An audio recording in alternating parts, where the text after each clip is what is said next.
Desde sempre, a humanidade se interessou em compreender o ambiente natural que a cerca. O enorme conhecimento sobre o planeta Terra impulsionou o homem a estudar o espaço. Mas presenças estranhas observadas por cientistas e governos são uma pergunta sem resposta. O que é o fenômeno OVNI? É um aspecto da natureza do planeta que não conhecemos? É tecnologia militar sendo desenvolvida? Ou é evidência de que o homem não está sozinho no universo?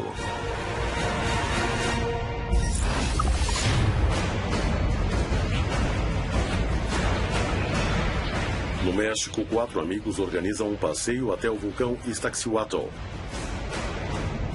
Mas algo estranho mudou o ambiente e uma série de luzes inexplicáveis confirmou a suspeita.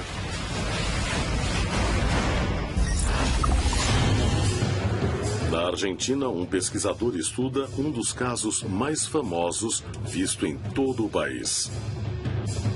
O OVNI causou tanto impacto que foi estudado por um observatório e pela Força Aérea. No Brasil, na base aeronáutica de Santos, em São Paulo, os soldados viram luzes estranhas. Até hoje, as testemunhas não conseguem explicar o que viram.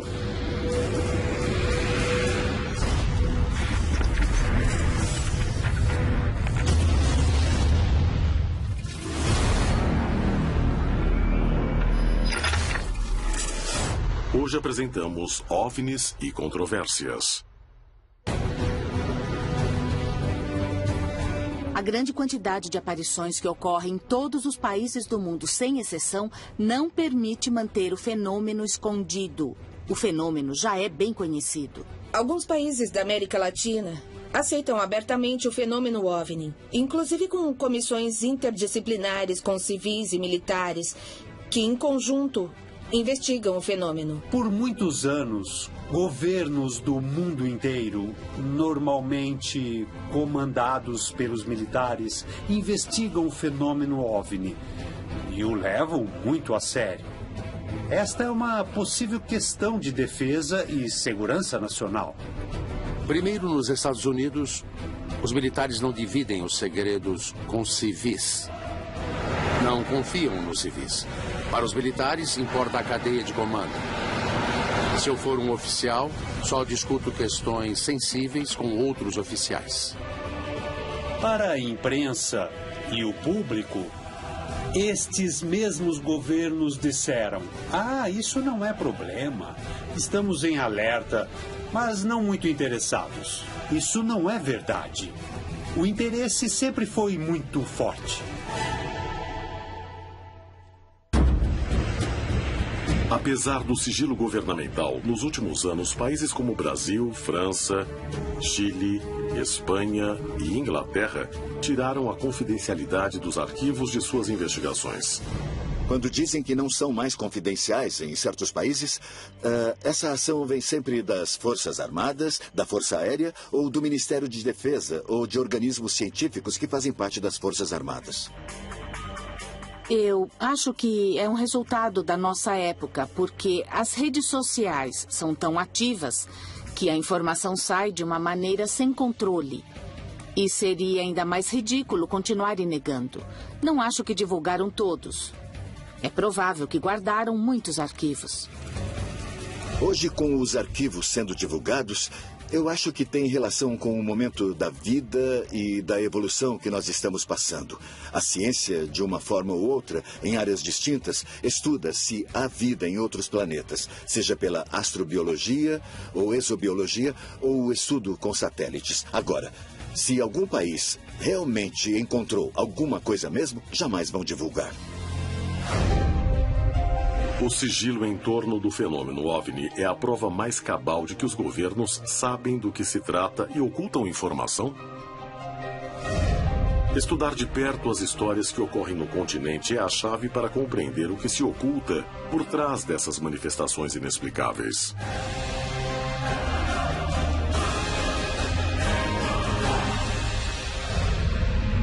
Em 2008, 4 amigos decidiram acampar na encosta do vulcão Iztaccíhuatl, no México.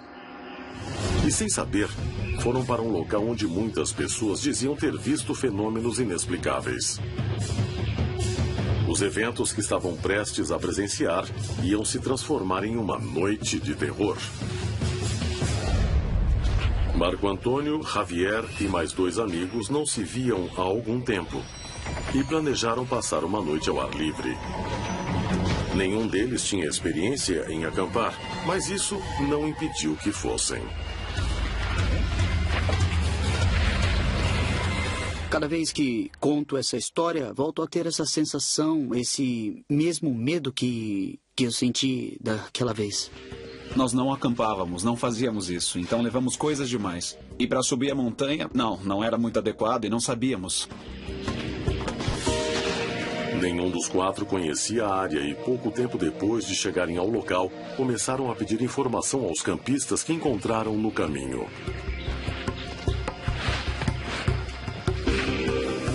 Ensinaram a direção, mas nos confundimos naquele lugar. Sem saber, se dirigiam a um local perigoso, que os resgatistas do local recomendavam não visitar, porque aconteciam eventos inexplicáveis.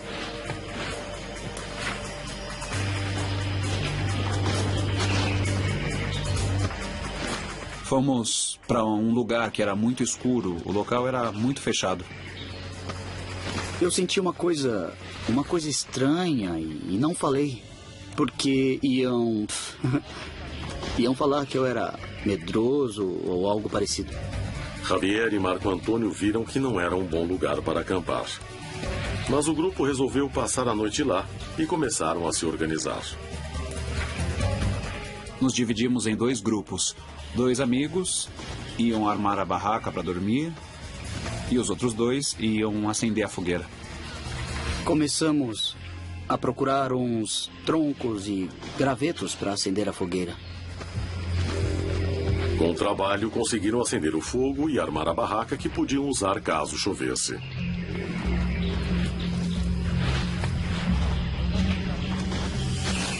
Estávamos preparando as coisas e eu peguei meu telefone e comecei a tirar fotos dos meus amigos, gravei vídeos. Eu não me sentia muito seguro. Eu sentia que era um lugar perigoso. Não conhecíamos o lugar. E lá pelas 9 da noite, começamos a cozinhar. Um amigo começou a contar umas histórias de... Sabe, essas histórias que contam à noite.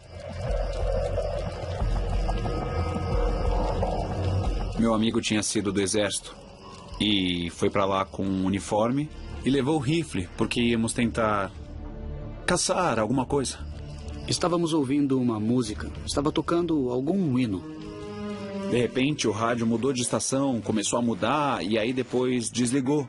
Quem desligou? Será que descarregou a pilha? E ligamos de novo. E o som ficava distorcido e desligava. Aos poucos, o clima começava a ficar diferente. E pouco a pouco, cada um deles acabaria sendo testemunha de eventos muito estranhos. Eu vi uma coisa que se mexia no mato, mas era muito estranho, não aparecia bem.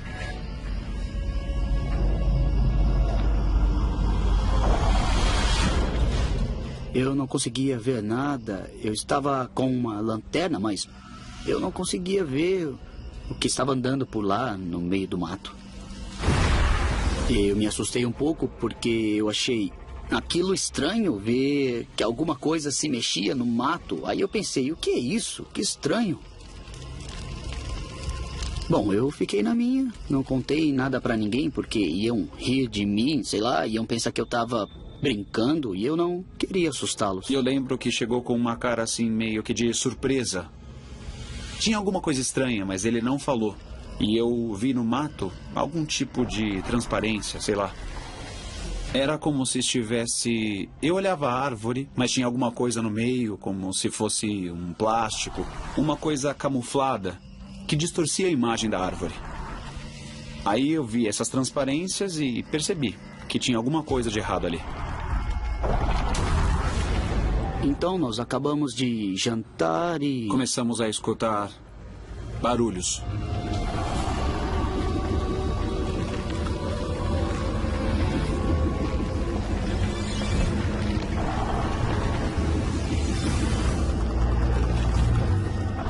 Viramos e vimos que o mato ficava iluminado. Parte daquele bosque estava iluminado. E começamos a ver luzes brilhando de um lado e do outro.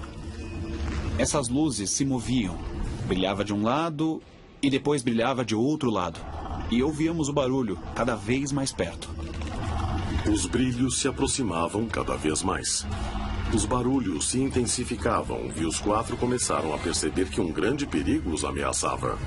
E aí nós falamos, o que é isso que está acontecendo? E aí resolvemos apagar a fogueira para não nos verem.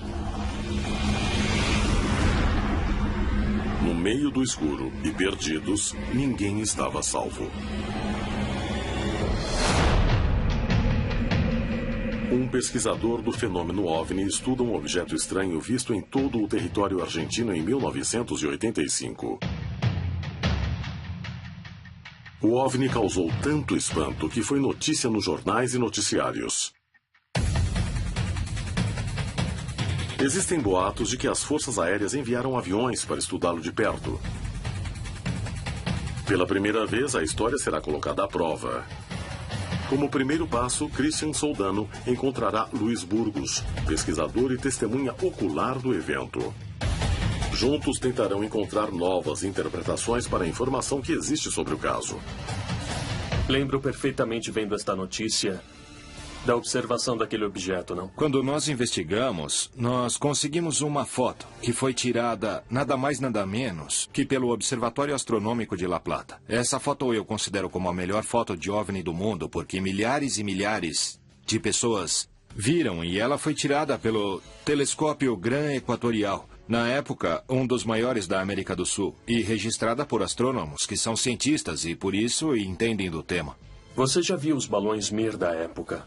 Eles têm alguma relação com o que estamos vendo? Não, em nada. Não tem relação nenhuma, porque isso aqui é uma luz própria do objeto. Isso aumentava e diminuía a intensidade. O balão Mir tem praticamente toda a parte superior coberta por uma tela que poderia refletir os raios do sol. E aí não tem absolutamente nada. E a prova mais forte que tivemos foi o tempo. 3 décadas se passaram e nunca mais um objeto assim cruzou o céu de Buenos Aires, nem da Argentina, nem do Chile, nem do Brasil. Segundo Burgos, o objeto não poderia ser um balão por vários motivos. Foi visto em locais diferentes, bem distantes entre si. Não possuía a forma de um globo. E nunca mais foi visto algo semelhante. O próximo passo na investigação de Soldano foi se reunir com testemunhas diretas. São os jornalistas que voaram perto do OVNI e guardaram um registro único do objeto. Para começar, gostaria que fizessem um relato desde o momento em que ficaram sabendo da observação desse objeto no céu. Eu estava com o Carlos e o Raul tomando um café em um bar ao lado do Canal 9. E aí um homem começou a bater no vidro do bar e o Carlos falou: "Olha, tem um cara apontando para o céu." E, bom, nós saímos para olhar e aí o homem falou: "Vocês não viram o OVNI?" Aí o Carlos resolveu trocar de equipamento e nós fomos fazer a matéria. Bom, nós fomos ao aeroporto, estávamos perto, falamos com o piloto de um avião particular, com o piloto de um avião comercial, com 2 tripulantes e até com passageiros. E todos disseram que tinham visto aquilo, que estavam vendo. E depois de fazer isso, bom, o que faltava? Um avião para seguir. E, bom, foi uma aventura. O testemunho dos 3 jornalistas será fundamental para determinar o que aconteceu realmente. Eles voaram bem perto do objeto e fizeram registros de importância vital para saber o que aconteceu durante os dias 16 de agosto e 17 de setembro de 1985. No México, um grupo de amigos saiu para acampar na encosta do vulcão Iztaccíhuatl, quando começaram a perceber que algo estranho acontecia no ambiente. Minutos depois, uma série de manifestações os deixou espantados.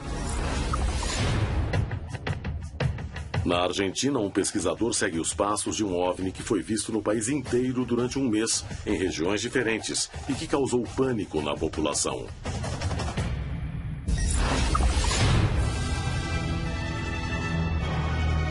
Em uma base das Forças Armadas no Brasil, os soldados testemunharam a presença de luzes sem explicação durante algumas noites.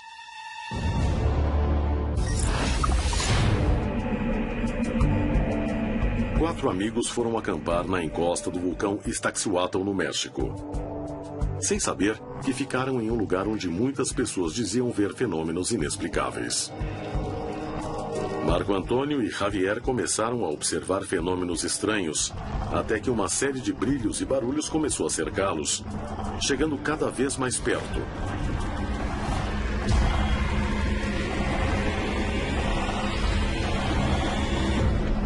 O grupo decidiu fugir depressa.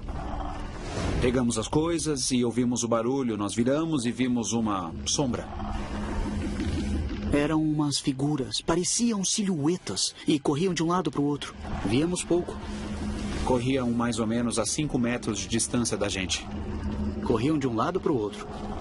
Perguntamos um para o outro: você viu? Sim, eu vi sim. Então nós dois estávamos lá e vimos isso.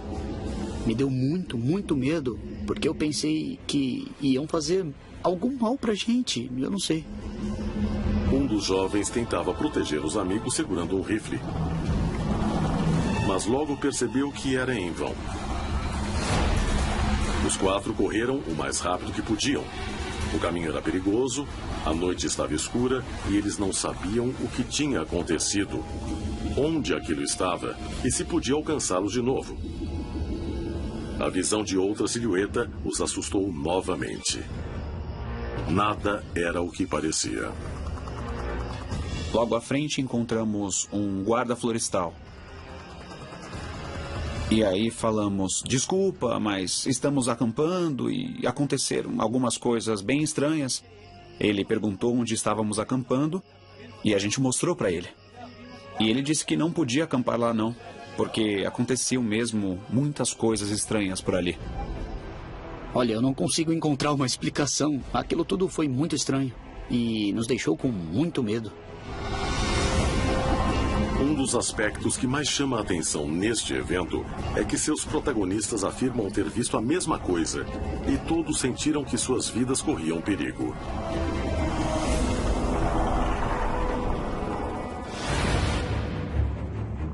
Esse tipo de história revela que o mistério em volta do fenômeno OVNI às vezes é visto como um risco em potencial para as testemunhas.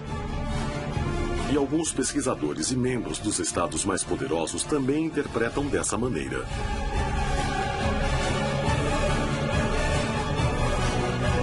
Supostamente houve conversas entre o presidente Reagan e Mikhail Gorbachev. No caso de uma invasão alienígena, se trabalhariam juntos. O programa Guerra nas Estrelas, sim, tínhamos novos meios de armar o espaço com armas a laser, raios de partículas e todas essas coisas. E o Guerra nas Estrelas fazia parte disso.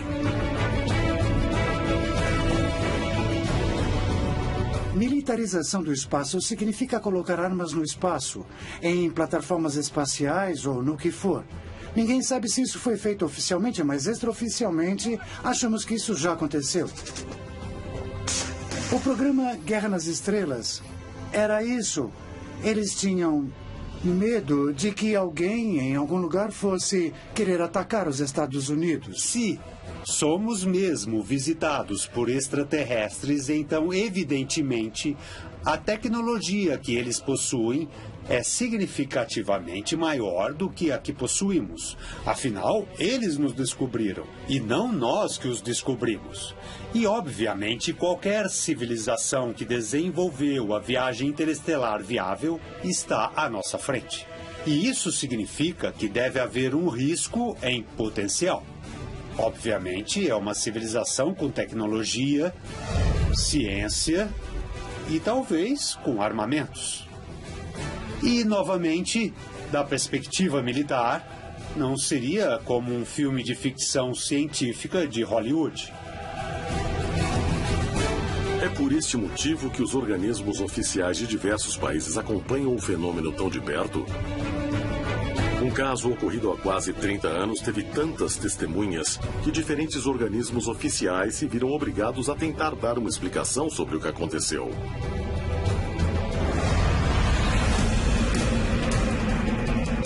Christian Soldano investiga um dos casos mais importantes da Argentina. Em 1985, um objeto estranho foi visto em Buenos Aires. Um grupo de jornalistas se aproximou do objeto em um avião alugado, pilotado pelo comandante Miranda. Eles chegaram a registrar o objeto que ficou sobre a capital da Argentina. Como poderiam descrever o que vocês viram? Para mim era oval. Era um objeto oval piramidal com 3 antenas que eram vistas mesmo do avião. 3 antenas embaixo e uma em cima. Tinha movimento próprio, um barulho e um losango no meio. Se você perguntar o que eu vi, eu não sei. Era muito brilhante e o Carlos disse que tinha 3 antenas, mas para mim tinha 2. E algo que não era uma antena. Esse não sei, cada vez que subíamos, subia um pouco mais. E cada vez que descíamos, ele descia um pouco mais. E se você perguntar o que era, era um não sei. Um não sei muito impressionante. Nossa câmera está filmando a esfera neste momento. Com o zoom para chegar o mais perto possível. Se olharmos aqui à direita, o copiloto do voo está tirando fotografias para, de alguma forma, registrar este momento que pode ser, sem dúvida alguma, um momento histórico. Eu gostaria, Ricardo, que me desse informações sobre o diálogo entre a torre de controle e os aviões. Nós escutamos que entre 2 aviões da Força Aérea e a torre do aeroporto, os mesmos pilotos, diziam que isso se movia como nós dissemos. Eles chegavam perto e ele se afastava. Como foi esse diálogo? O diálogo foi bem simples. Estamos a 55 mil pés e eles diziam, temos a sensação de que isto, como disseram, isto, não disseram objeto, isto está a 20 mil pés acima de nós. Ezeiza, está me ouvindo? Eu não ouço muito bem. Senhor, a pergunta que eu faço como jornalista, nessa ocasião, é se o senhor faz ideia do que se trata este objeto, que está sobrevoando Buenos Aires. Todo mundo está querendo saber o que é. Não, eu não sei. Inclusive, já subiram a 55 mil pés e não puderam identificar com clareza. O outro avião que subiu a 55 mil pés calcula que está bem mais alto, uns 20 mil pés a mais. Senhor, se eu disser que esse avião subiu a 55 mil pés e estimou que o objeto pode estar 20 mil pés mais alto, essa informação é correta? O senhor tem mais informação que eu só digo isso. O vídeo confirma a existência do objeto, a altura em que estava e que o operador de rádio não negou a presença de aviões militares no local. Soldano se aproxima cada vez mais da verdade. Após conversar com os jornalistas do noticiário, foi falar com o piloto que os levou e com um fotógrafo que conseguiu registrar uma imagem do objeto. Seus depoimentos podem ajudar a esclarecer o que aconteceu nos céus da Argentina. Pode me dar detalhes descritivos do que viu, do que observou? Uma aeromoça perguntou se tinha algum fotógrafo ali. Eu perguntei o que era. E ela disse que o piloto estava vendo um OVNI. Bom, eu peguei a minha câmera, que levava comigo, e eu fui até a cabine. E lá estava. Eram 2 OVNIs, um menor e um outro maior. Dava para ver que era um objeto metálico e, quando mudava de posição, ele brilhava e mudava de textura. Ficavam atrás ou na frente. E eles iam em 2. Gostaria que me desse mais detalhes do que aconteceu em setembro de 1985. Vimos um cilindro com uma antena e com um tipo de janela ou algo assim. Uma coisa que não posso determinar o que era. Não emitia nenhuma luz, nenhum brilho, absolutamente nada. E aparentemente, e por alguma razão que desconheço, não parecia nada aerodinâmico. Começou a se afastar de nós. A circulação geral da atmosfera é de oeste a leste, e esse objeto se movimentava ao contrário. Vocês acham que se trata do mesmo fenômeno observado em datas diferentes? Eu, pessoalmente, escuto a descrição do Carlos e ele está falando a mesma coisa. Eu creio que são os mesmos objetos. Não posso afirmar que tenham relação. Agora, tenho certeza absoluta de que não era um balão. Eu agradeço muito aos dois. Ruiz e Miranda confirmam que nunca viram nada parecido. E acreditam que os dois viram o mesmo fenômeno. Soldano continua a investigação e decide conversar com Guillermo Sierra, que tirou a foto com o telescópio, e com Luiz Martorelli, astrônomo. Os dois podem estabelecer se era um balão meteorológico ou se era sempre o mesmo objeto. Como foi sua experiência com o registro fotográfico que você fez? Eu tinha acabado de chegar na faculdade e todo mundo estava muito agitado. Algum tempo depois, me disseram, por que não vamos até o telescópio equatorial e fomos até a cúpula? Nós olhamos pelas lentes com o engenheiro de lá, que me disse, isso é um balão que utilizam para fazer estudos da atmosfera. Ele disse com muita propriedade. E a partir daí, bom, eu comecei a tirar fotos com a câmera atrás do telescópio. E tem a foto que tirou nessa hora? O que sentiu quando olhou pelo telescópio e viu isso? Bom, olha, em parte estava condicionado pelo comentário do engenheiro, que era um balão aerostático. Ele me explicou onde era a base. No meio havia instrumentos e que a parte de cima certamente estava se modelando, variando, estava se expandindo porque era cheio de ar. Para uma pessoa que não tinha essa informação, de forma alguma ia achar isso. Luiz, vendo tudo que o Guilhermo tem como material, me fala um pouco da sua experiência e como você vê isso. Eu não vou negar que, bom, da primeira vez que eu vi às 7h15 da manhã, eu achei realmente que estava vendo uma coisa inédita. Achei que era um OVNI. Obviamente, com o tempo, para nós, a observação de um objeto como esse, com essa forma, significava que, na verdade, daquele ângulo de observação de posição semelhante, correspondia a esses famosos MIR. Você acha que o que foi observado durante um mês era um desses? Eu acredito que este objeto foi observado por muita gente durante esse mês. Eu não sei se todos viram. As investigações posteriores de 4 ou 5 anos depois, inclusive com a SAR, todos os dados coincidem com dados estatísticos de objetos que cruzaram o céu da América em momentos determinados. Um balão causou todas as observações. E o que aconteceu com este balão? Desapareceu, mas desapareceu porque se desintegrou totalmente. Ele tem um sistema de autodestruição para não cair em regiões povoadas. Martorelli e Sierra estavam convencidos de que era um balão meteorológico, mas as outras testemunhas dizem o contrário. Um balão meteorológico pode permanecer um mês no ar? Seria o mesmo em todas as aparições? Soldano se encontra em uma encruzilhada. E a única maneira de chegar a uma resposta definitiva é colocando um balão meteorológico no alto, diante das testemunhas. Temos tudo preparado para fazer o lançamento de um balão e saber se o que vamos ver aqui hoje tem algum tipo de relação com o que viram lá atrás, em setembro de 1985. Segundo o Observatório de La Plata, a fotografia é de um balão. Mas seria o mesmo objeto que os jornalistas, o fotógrafo e o piloto viram sobre os céus do norte da Argentina? O que há por trás das histórias de OVNIs? Em uma base das Forças Armadas no Brasil, luzes estranhas aparecem à noite, surpreendendo as testemunhas experientes.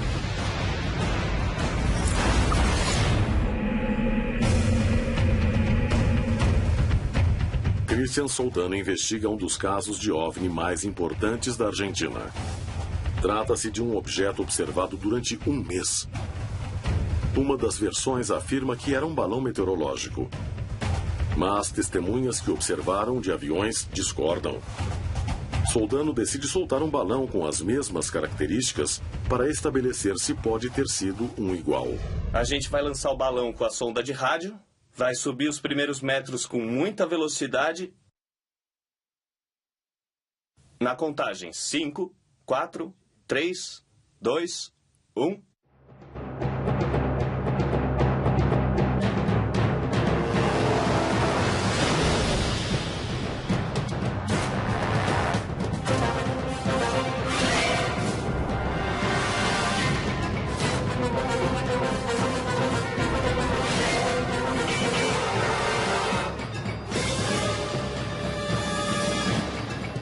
Descritivamente e visualmente é óbvio que é um ponto luminoso, mas a magnitude do outro não tem nada a ver com esse e com nenhum outro aparato convencional, nenhum balão que podem mandar de qualquer outro lugar do mundo. Tem a mesma magnitude, é praticamente incomparável. Aquele tinha um brilho metálico muito poderoso e o reflexo, eu como fotógrafo digo que ele era um objeto prateado e gigante. O que vi agora não tem nada a ver com o que vi naquela manhã. Aquele objeto tinha uma forma que eu vi definida como uma bala. Parecia uma bala. Para mim, eu o defini como uma... como se fosse uma garrafa. E vi claramente o que pareciam ser janelas bem pequenas. Não tinha nada a ver com isso. Aquilo não era um balão. Não tinha luzes, não tinha nada. Era um objeto de outro planeta para mim. Enquanto o observatório da Universidade de La Plata afirma ter sido um balão meteorológico, as testemunhas afirmam que não era nada parecido com o que foi lançado. A Força Aérea mandou aviões Mirage para investigar do que se tratava. Mas algumas dúvidas permanecem. Um balão poderia ter sobrevoado o território por mais de um mês? Por que as autoridades aeroportuárias não disseram nada a respeito? Qual era a origem do objeto que sobrevoou os céus da Argentina em 1985? A Argentina não é o único país que registra acontecimentos estranhos. Há quase 25 anos, o Brasil recebeu denúncias de aparições sobre uma base militar. No início da década de 90, a Base Aeronáutica de Santos, em São Paulo, foi palco de uma série de observações estranhas. Até hoje, as testemunhas lembram das experiências que mudaram suas vidas para sempre. Sidney e Silas eram recrutas e, durante suas rondas, observaram alguns fenômenos inexplicáveis.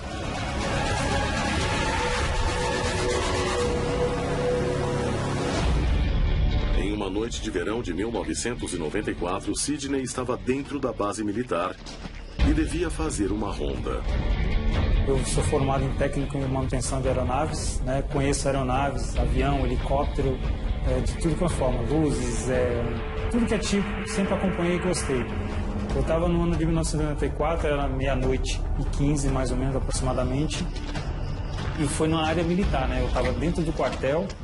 Onde eu estava era num lugar assim que era ali é isolado, é o hangar, então não tem ninguém acesso ali é uma área restrita, né? Sidney devia fazer a ronda sozinho, vigiando o lugar onde aviões militares valiosos eram guardados. Ele trabalhava prestando atenção em sua tarefa de rotina, sem notar os riscos que se aproximavam, totalmente desconhecidos.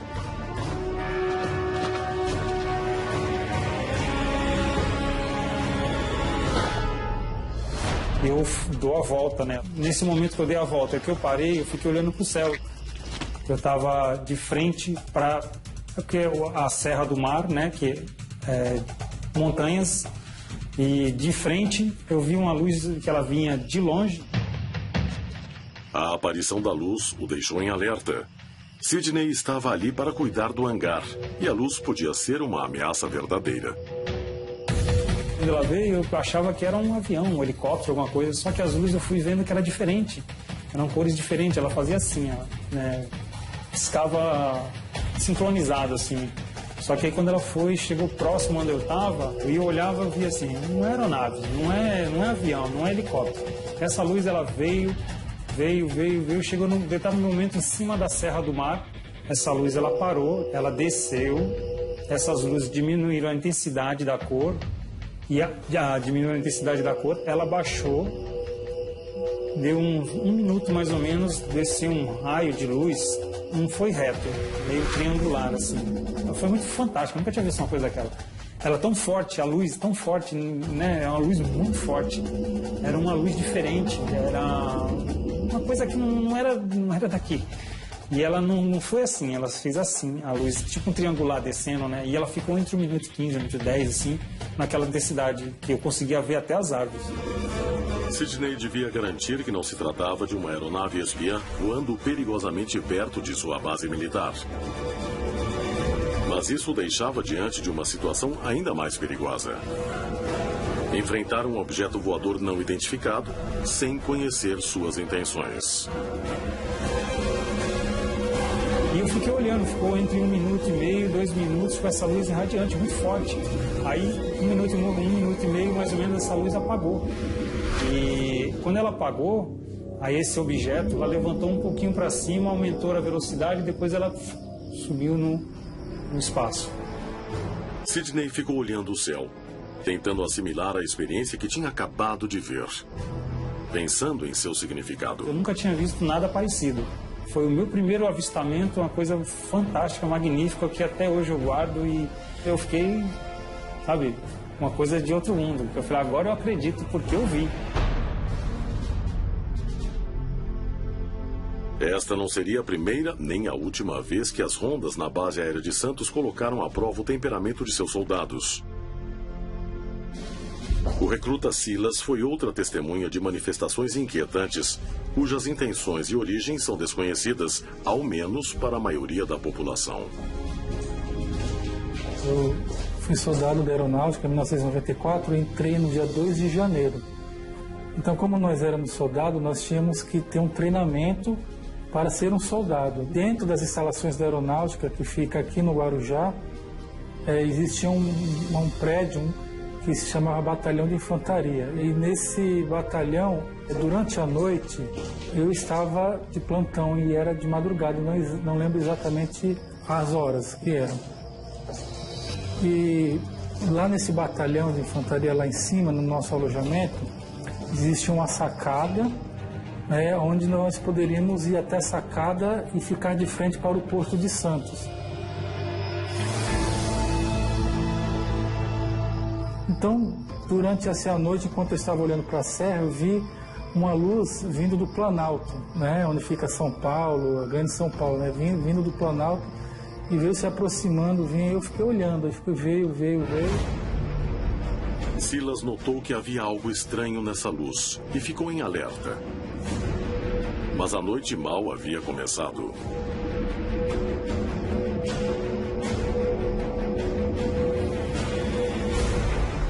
E depois, enquanto vinha uma, atrás veio outra. E foi se aproximando, uma, outra, e depois veio uma terceira, também se aproximando, só que uma atrás da outra, numa distância razoável. E eu fiquei olhando aquela visão, aquela coisa que iluminada, que eu vi. Uma era vermelha, com certeza, a outra era verde, a outra ou era amarela ou branca. Não, foi em 94, já faz muito tempo. Enquanto eu estava olhando essas luzes, a primeira que vinha parou. Silas percebeu que estava diante de algo estranho e começou a ficar cada vez mais em alerta, tentando entender se o que estava vendo era verdade. A segunda luz também começou a se aproximar e Silas se desesperou.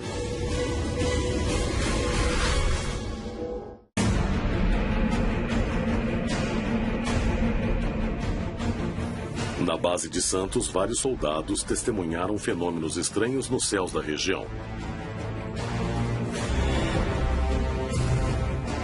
Em uma noite de fevereiro de 1994, Silas estava de guarda, sozinho, quando 3 luzes estranhas começaram a voar perigosamente em direção ao prédio militar. E ele decidiu chamar outra pessoa. Eu acordei um dos militares que estavam dormindo, Eu disse, vem ver um negócio aqui comigo. Eu não disse assim, tem um disco voador ali, não. Eu só falei, vem ver uma coisa comigo. Os outros continuaram a dormir. E eu mostrei para ele as luzes. Você está vendo o que eu estou vendo? Aí ele olhou assim, não, realmente estou vendo. Aí ele viu comigo, viu essa luz se aproximar, parar. Veio a segunda, parou do outro lado, e veio a terceira, e ficaram uma do lado da outra. Então, na minha concepção, na minha visão, eles pareciam uma aliança de dedo, Ele era iluminado em volta, mas no meio era escuro, como a noite, Era escuro como a noite. Então, na minha concepção, era vazado, esse objeto era vazado, mas eram iluminados. E teve uma hora que esses 3 objetos eles se uniram em um. os objetos se aproximavam e realizavam o que parecia uma formação a poucos quilômetros da base de Santos.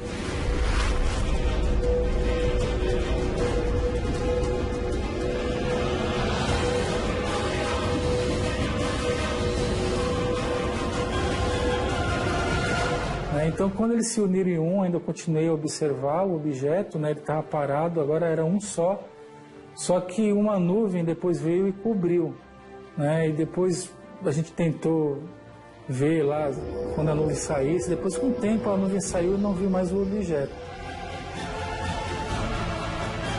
Os acontecimentos perto da base aérea de Santos despertaram assombro e dúvida. O que eram realmente? Eram OVNIs? Uma prova de tecnologia militar?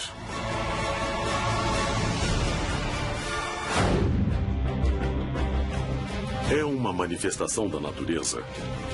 É um fenômeno perigoso? A busca dessas respostas cria mais perguntas ao homem que procura decifrar o que há neste fascinante mistério. É possível que isso nos revele bastante sobre nossa própria maneira de ver o mundo. Trata da possibilidade de uma invasão. Temos aqui dois cenários. Uma invasão pacífica e uma invasão hostil. No caso de uma invasão pacífica, o que nós faríamos? Qual é o cenário que nós teríamos, então, deste contato pacífico? Estaríamos preparados para isso? Eu acredito que não. Eu acredito que nós ainda temos uma estrutura social muito frágil para absorver o impacto de uma chegada pacífica desses seres. Se realmente encontrarmos extraterrestres, nós teremos que responder às perguntas. Será que eles nos veem como uma ameaça em potencial ao grande universo? Por exemplo, eles podem ver as coisas que fazemos ao nosso próprio planeta, nosso meio ambiente, e dizer: esta espécie perigosa ameaça extinguir todas as outras milhões de espécies do planeta. Precisamos impedi-los. Agora, e no cenário de um encontro hostil? Se essas naves viessem com o ímpeto de tomar posse? Eu não acredito nessa possibilidade. Eu não acredito. Historicamente, nós temos sido confrontados com todos os tipos de dados a respeito da ufologia, e não há nenhum indício de que isso algum dia tenha sequer se desenhado como uma possibilidade, ainda que remota. Não há isso. É uma questão hipotética, mas se um dia nós enfrentarmos uma invasão alienígena, acho que é da natureza humana resistir e enfrentá-la. Nós reagiríamos. E se formos ameaçados por uma força ou coisa de fora de nosso planeta, nosso mundo, se deixarmos de lado nossas invejas, nossas diferenças, nossas raças e nossas diferenças culturais, gosto de acreditar que em um cenário verdadeiro, nós perceberíamos pela primeira vez que somos todos terráqueos, somos todos iguais. Todos existimos nesta nave, neste planeta. Todos dependemos dele para o sustento diário, nossa comida, o ar que respiramos, a água que bebemos. O que se esconde por trás do fenômeno OVNI? O que aconteceria se realmente fosse uma tecnologia de outro planeta capaz de percorrer enormes distâncias? O ser humano estaria preparado para lidar com essa possível realidade? Estas perguntas desafiam o homem que dia a dia busca descobrir qual é a verdade por trás destas histórias de aparições. É hora de conhecê-las.